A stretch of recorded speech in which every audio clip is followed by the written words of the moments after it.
Hi, my name is Joseph. We are standing in front of the Mary Magdalene Chapel in the Duc In Altum Church. Please join me as I pray the Mary Magdalene Novena.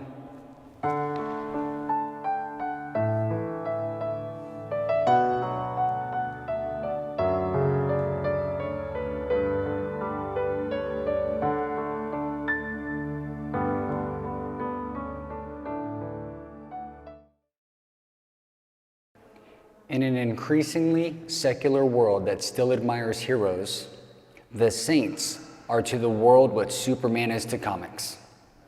Classic figures of perennial value, representing goodness and triumph over society's maladies, no matter the multitude of idols invented to distract the common seeker.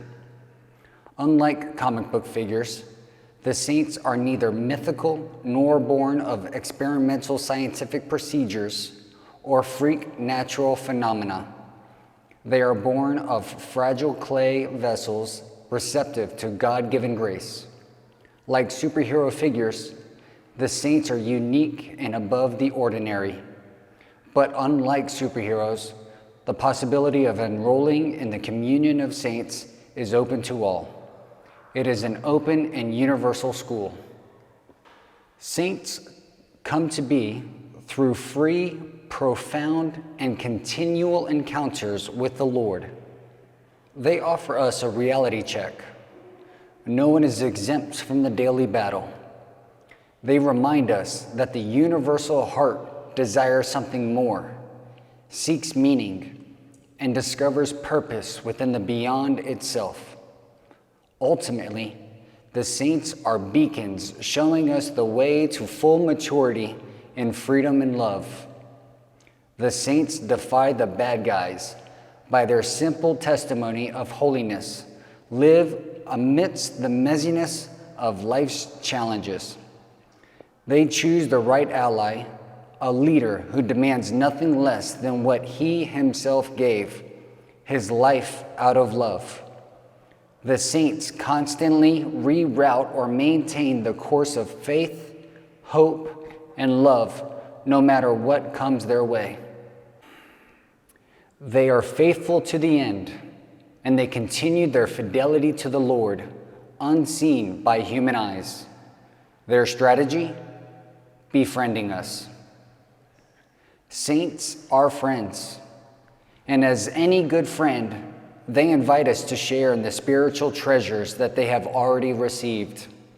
They want to share the joy of a deep encounter with the Lord that they have been blessed to know.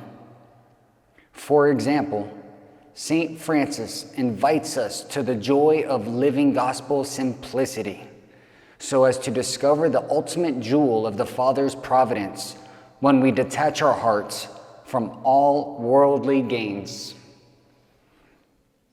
St. Teresa of Calcutta invites us to an intimate understanding of Jesus' thirst for souls, found in an encounter with the destitute and most impoverished. When we find a saint that attracts us, be assured God has sent his ambassador to encourage us, teach us essential life-giving messages, and be our guide as we enter into the mystery of a dynamic relationship with God.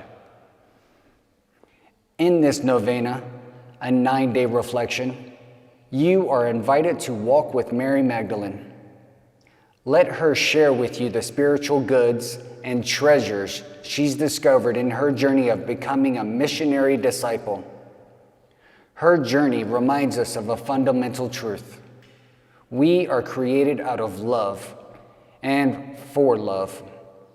We carry this vocation in fragile vessels. The inherent desire to love implies a freedom to do so, but necessitates a compass or guide. Mary Magdalene likely tasted the depths of freedom.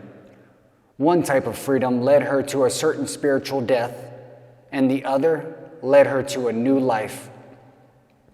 A misguided use of freedom bound her with 7 demons.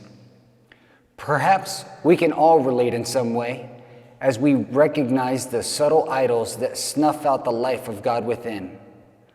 But the good news is that Jesus steps into the messiness of our life. We have Mary Magdalene as a witness to this good news. As he did with Mary Magdalene, Jesus reaches out, takes us by the hand, and invites us to an ever new and deeper freedom, a freedom lived in accordance with our dignity, made in God's image.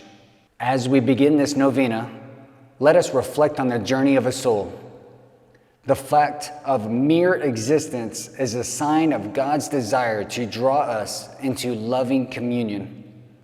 Beyond that, another sign of God's love is his invitation to participate in his mission of extending his kingdom, bringing many others to experience the personal, redemptive love of the Lord. No one is excluded from this invitation. Reflecting on the personal and unique call of Christ to us throughout our lives, may we be filled with the hope and ask Mary Magdalene to intercede for us and for those in need of the hope that does not disappoint. Romans 5:5.